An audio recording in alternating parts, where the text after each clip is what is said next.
মনে রাখবেন আমার ভাইয়ের এই কথাটা, যে অন্যকে কাঁদায় সে মূলত অন্যকে কাঁদায় না, নিজের জীবনে কান্নাটাকে সে স্বাগতম জানায়, আমন্ত্রণ জানায়। যে অন্যের জন্য গর্ত করে সে মূলত নিজের গর্ত নিজের জন্য করলো, সেই গর্তে সে অবশ্যই পতিত হবে, হয়তো এইভাবে না হয় ওইভাবে।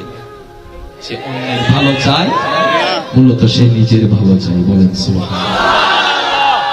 এবার শুনেন, এবার বান্দা ইতের অবস্থা দিয়ে ইতের বন্ধুজ্ঞ হতে অমলা বুঝি আই তুই যারা হুন উপায় নাই, তাই তো গরি ফেলাইব থামুন্ডু আইও কি ভাই ইমদান আইলে আল্লাহ হদম ওয়া মনোযোগ দুন সূরা নূর আয়াত আল্লাহ হদে তোরা মান নমান আর আয়াত ফলদাই তুমি পবিত্রল্লাই পবিত্র, অপবিত্রল্লাই অপবিত্র, বাটফারল্লাই বাটফার, সতল্লাই সৎ। ওয়া যুবক আবিয়াতা কল উনো কেনা উনো কারণ তুই মানো না মানো আইনিবে ফলদাই তুমি জোর হনা বাজি নিজের বালা যদি চল আইনিবে তাই নইলে দ্বিতীয় কোনো অপশন নাই।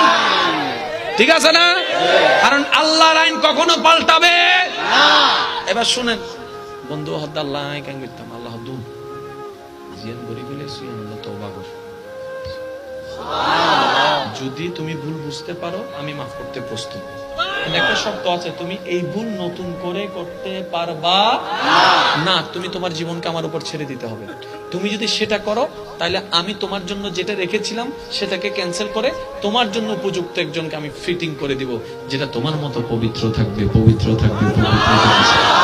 এবার অঙ্ক বুঝেন নাই তো, কোরআনের আয়াত বুঝেছেন কিন্তু অঙ্কটা বুঝতে পারেন নাই। এবার টোটাল বিষয়টা এই এলাকার নাম কি? রাস্তা আছে না? এবার আপনি এখানে মোটরসাইকেল নিয়ে বসে আছেন, একটা গলি দিয়ে একটা মেয়ে যাচ্ছে, আপনি তারে দেখা ওই শায়েরি কবিতা যখন চলে আসলে তারে শুনাই দিলেন 3-4টা, আর মনে মনে চিন্তা করলেন বাহ, এখন যে যাচ্ছে মনোযোগ, যে যাচ্ছে 2022 সালে আজকের তারিখে যে রাস্তা দিয়ে যাচ্ছে, ওর বিয়ে হবে যে বহদ্দারাটে 2025 সালে, তাহলে 25 সালের বহদ্দারাটওয়ালার বউ আপনার এলাকায় রাস্তা দিয়ে যাচ্ছে, আপনি গান শুনে দিয়েছেন, আপনার বউটাও তো কোনো না কোনো রাস্তা দিয়ে যাচ্ছে।